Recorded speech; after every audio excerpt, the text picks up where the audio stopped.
Ladies and gentlemen, babies and elephants, welcome to another new video. My name is Bosley, and today I want to bring for you guys CoC for the 3.16 League Cast on Crit with Ice Spear and Creeping Frost. So I would like to apologize for not putting out any videos for quite some time now, because I have a lot of personal life stuff that I need to settle up, like my own business and stuff I'm running. So I need to put more time in my own business than putting out videos. I haven't been really playing PoE recently as well. But of course, PoE is always the game, my favorite game to play. So whenever I have the time to play, I'll definitely put my time into it. So of course, every league without fail, I will always bring you a CoC build. So this time it's going to be a very budget build, okay?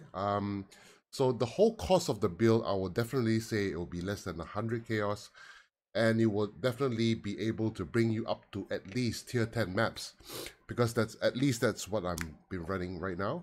Tier 10 maps, no problem. You can even out and go, buff up the maps and stuff. Whether or not it goes up to T16, definitely I will suggest to do some upgrades first before going up to tier 16. Otherwise, up to tier 10, up to yellow maps, it's all good. Okay, so without further ado, let's jump straight into the build. So let's talk about the Ascendancy first. So always, for me at least, whenever I play CoC, I always go for Assassin. You can either go for a Cultist, but a Cultist has much less crit chance given by the Ascendancy points. So if you lack crit points and you want to start on a budget, Assassin is a much easier option. But if you have a lot of budget, and then of course Occultist is much stronger. So it depends on what kind of budget you are in. But now we're talking about a budget build, so this one will be a much better choice for you. So going for Assassin, the first node that I always pick will be Mistwalker. So Mistwalker gives us elusive on crit strike, and of course it gives us a 50% increase of the elusive effect. So what does elusive do? It grants you 15% chance to avoid all damage from hits, and it gives you 30% move speed. So this buff reduces its effect over time, removing itself up to 0%, and then after, when you crit again, it will trigger again, and then it will start the whole cooldown again. So it's a really important node to pick up first, especially when you're leveling through the axe, or you're actually doing, running your maps. So this will be a definite first choice for me, a first pick for me. I would suggest it to be the first pick for you. Then after that, you want to go for Unstable Infusion. So this one gives you 10% chance to gain a power charge on crit, and if you don't crit, so 20% chance to gain a power charge. So either way, when you crit or you don't crit, you still gain power charge, which is really important. And it gives you +1 to maximum power charges. And after that, you're going to pick up Deadly Infusion. So Deadly Infusion gives you 5% crit multi per power charge you have, and a 1.5% crit chance, which is the base crit chance when you're at maximum power charges. Okay, so this is very important. And last but not least, you want to pick up, for me, because I'm currently on a budget right now, because I haven't been playing much, I don't have much currency. So I kind of need the crit chance as much as I can, especially when there are enemies that are full life. So this one gives me 15% more damage with hits and ailments against enemies that are on low life. 40% chance crit multi against enemies that are full life. And most importantly, the reason why I picked this one is because 100% more crit chance against enemies that are on full life and on low life. So usually when I run on the map, most of the enemies are on full life, so I need to crit them first to trigger the CoC. I need all the crit chance I can get. And then after that, crit strikes has culling strike as well, which is really helpful, especially when you're doing single target bossing. But after, when I have enough invested in the build, I will definitely switch it to opportunistic, because this one gives me 25% more damage while there is only one or rare or unique enemy, and it gives me better survivability because of the 20% reduced damage taken when there are at least 2 rare or unique enemies, especially when you're running maps. When there are 2 rares around, you get 20% reduced damage, which is really important. So definitely a switch over here after when I have enough invested in for the crit chance. So that is the Ascendancy for Assassin. Next up, we're going to talk about the items. Now, the items here are really interesting. I would say the most expensive item that I have will be the shield. And that is approximately about, say, like 20 chaos or less. Definitely the most expensive one. Otherwise, you're fine. So let's talk about the weapon first. So the weapon is the Cospress Malice. This one will cost you about 10 chaos approximately upon purchasing. When I bought it, it's about 10 chaos. You just get a normal non-corrupted one, or you can find a corrupted one. It's up to you. But a normal one, basic one, since we're going for a budget, a Cospress Malice is the standard required weapon for a CoC build. So try to get a Cospress Malice with high attack speed and also a higher cold damage to spells. That's what you want to get. Okay. Helmet, try to get any rare helmet because we're on a budget. We're talking basically on budget now. Get a rare helmet with the helm enchant Ice Spear fires an additional projectile. This is very important because this one will greatly boost your DPS because of the additional projectile. So try to get a rare helmet with Ice Spear fires an additional projectile, and then on top of that, try to get something that suits your needs to fill up the gaps that you actually lack of. Like, for example, what kind of resist that you need more of, and life as well, and accuracy rating if you can get. Okay, the shield is light on Luris. This is a very underrated shield, but due to the recent leaks, people have found out about this shield and found out how strong it can be, because it gives cold damage to spells, it gives crit chance to spells, and it gives you energy shield, and it gives you chance to block. And every chance to block, if we give you 1% crit multi per 1% chance to block, and 25% crit multi if you dealt a non-critical strike recently. So it's a really, really good shield.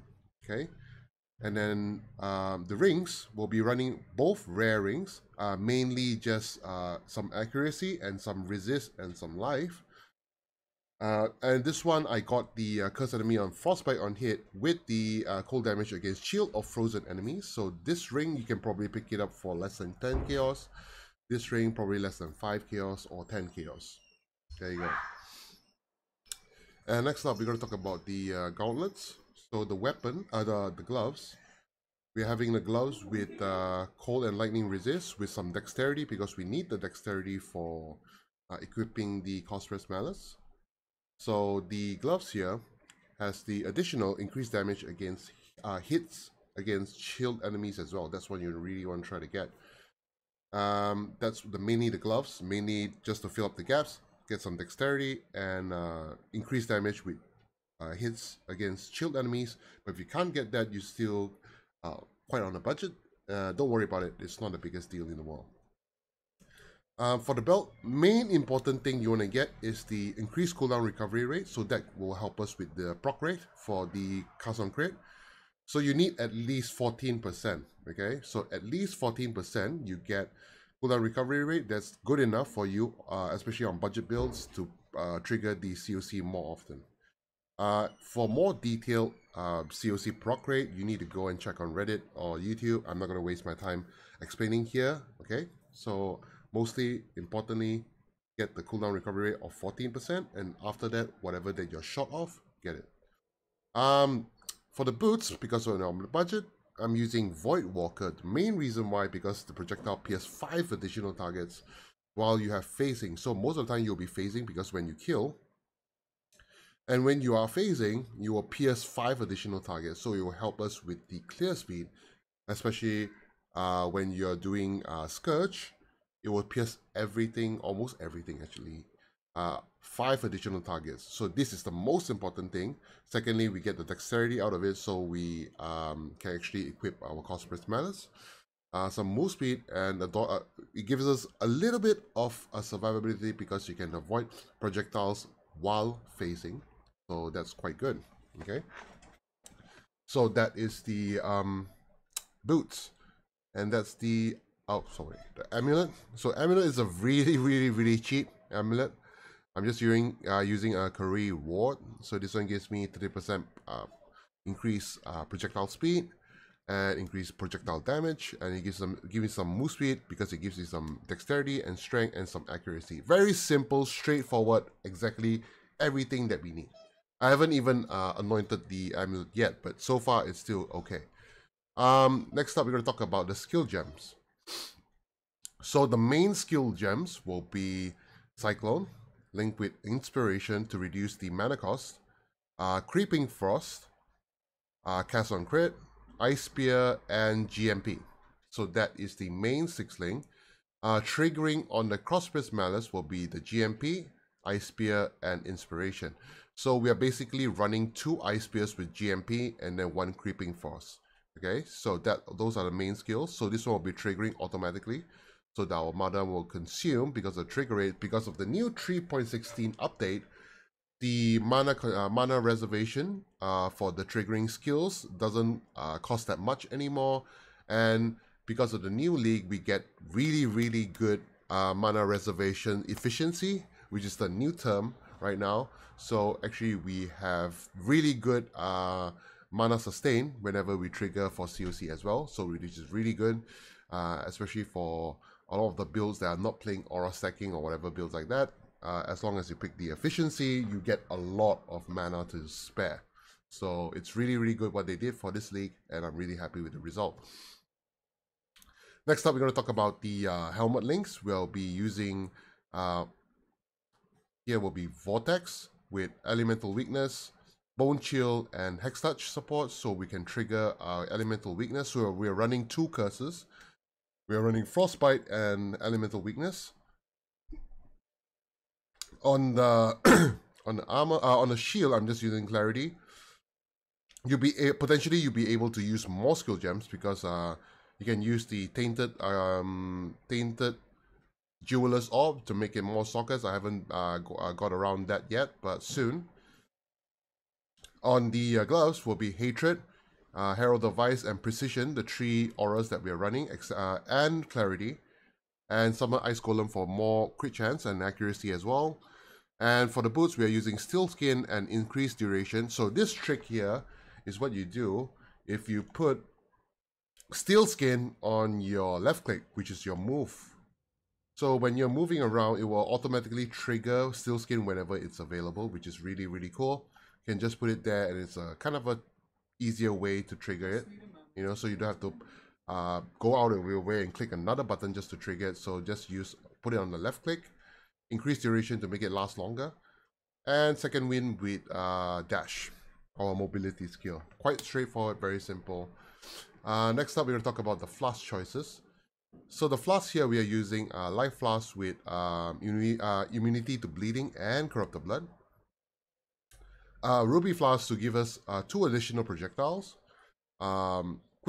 Quicksilver Flask, the immunity to freeze. A Mana Flask. Most important thing about the Mana Flask, if you get the mod, Flask effect is not removed when unreserved mana is filled. So I believe that's called Enduring or Sanctified Mana Flask. Sanctified it should be. And Diamond Flask for more crit chance because I'm still low on crit. So this one will be Diamond Flask on with additional modifiers.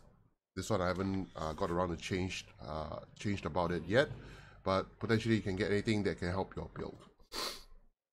Okay, so that is the Flask. Now we're going to talk about the Pantheons. Now the Pantheons, I'm just using Lunaris. The reason why I'm using Rislada because I was running labs. If I run into trouble running labs while I'm getting my life charges, the life flask charges, that's why I use this one. Otherwise, during when I'm mapping, I can either use Shikari because of the poisons and the dots that you want to avoid, or you can actually use something like Gruktul, or you can actually use Aberrath if you want. So I would suggest just go for Gruktul, will be simple, and Lunaris. Bandits will be helping Alira so that we get additional resist, mana regen, and crit multi. So Alira is a very simple, straightforward choice. And last but not least, the new passive skill tree. Let's see.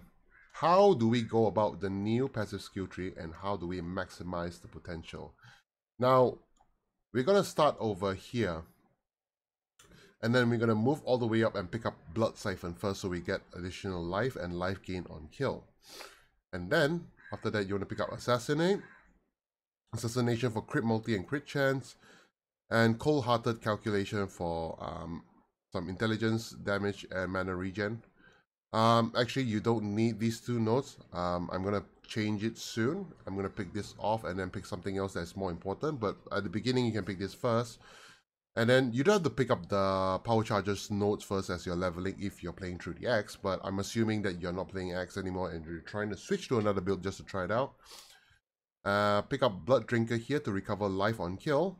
And then if you're not running CoC straight away, don't pick up the nodes first. But if you are, just pick up Depth Perception for more accuracy and crit chance. And then the accuracy mastery here, I pick up Precision has a 100% chance to increase mana reservation efficiency. So I'm running a level 14 Precision right now, and then it's only reserving 56 mana, whereas I think it's going to be reserving about 100 and 100 plus mana. So you reserve a lot less mana. And then you move up here and then you'll pick up Snowforge. So this one gives us cold damage, and enemies who chill by you get additional penetration of 5%. And then Elemental Mastery will be exposure you inflict applies at least 18% to the affected resistance. And then over here you pick Written in Blood, so we get life and energy shield and strength. And then we move up here and pick up Whispers of Doom for additional curse. So here you can pick up Curse Mastery to get a chance to ignite, freeze, shock, and poison curse enemies, which is really cool. And then go over here and pick up Throat Seeker, which critical mastery, 50% increase effect of non-damaging ailments you inflict with crit strikes. So we will increase 50% effect of the shield on the enemies. And then another crit mastery you want to pick up is the crit chance multi against unique enemies, but that's the next one. Go over here and pick up a Militant Faith Jewel. So this one cost me about, I think, 10 or 15 chaos. Cheap. And then the reason you want to pick up this jewel, because you want to make sure you get Dominus. So Dominus, you will get Inner Conviction over here. So this one will give us 3% more spell damage per power charge. Okay. And then you want to go over here and pick up Deep Wisdom, because that you want to pick up practical application. So this one gives us ally resist, gives us strength and dexterity, which is really what the stats that we need. And avoid interruption from stuns while casting. Heart and Soul for life and mana. And then move up over here and pick up all the nodes over here all the way up to a Heart of Ice. So we get Cold Pen.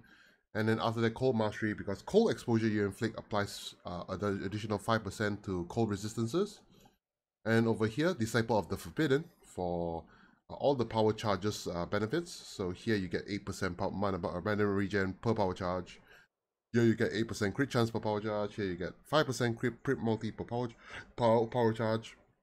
And then you get 8% chance to gain power charge on kill, 8% increased damage per power charge. Okay? And then over here, pick up a Jewel Socket. And then after that, Instability for additional power charge. Cruel Preparation for life and elemental resist. And then Life Mastery for life. Over here, another Purity of Flesh. You can actually pick up the Life Mastery and pick up 10% increased maximum life over here. And then Mannerism Sovereignty for mana reservation efficiency and non-curse auras from your skills, which is Hatred and Herald of Ice. Reservation Mastery, we're going to pick up 15% increased mana reservations of skills. So here is where we get all the mana reservation efficiency, so that we are able to run all these auras and also be able to have enough aura to trigger all the skills that we are running, which is really good. And then down here we have a Jewel Socket and additional power charge, which is Overcharge, to get 7 power charges up and running. So I'm only at up to level 81 right now, and I have capped out my resist. Not capped out my chaos resist yet, but still I have 30% chance to block attack damage, which helps out with the Light of Lunaris. And we have decent move speed, and we have some evasion and armor. and we have steel skin. So that is the skill tree. And yeah, so my thoughts on the build, of course, CoC, it's always a very, very fun build to play. And I really enjoy playing CoC every league, and this league, it will be a much easier way to play, much easier to play CoC compared to 3.15, because 3.15, everyone was struggling with the mana. But this league, it will be much easier, and especially if you are on a budget, this is the perfect CoC build for you. Definitely try this out. The only cons I would say is like probably the survivability, but yeah, that can be fixed easily with more investment in the build and more skill points, because I'm only at level 81.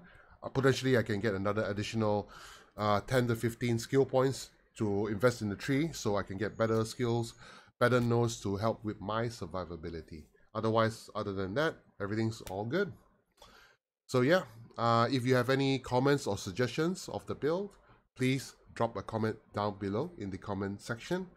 If you like my video, please like and subscribe to my channel. I will try my best to put out more budget videos as much as I can, given the time I have. And I wish you guys have a wonderful, wonderful week ahead. I hope I see you guys on the next video. Peace out.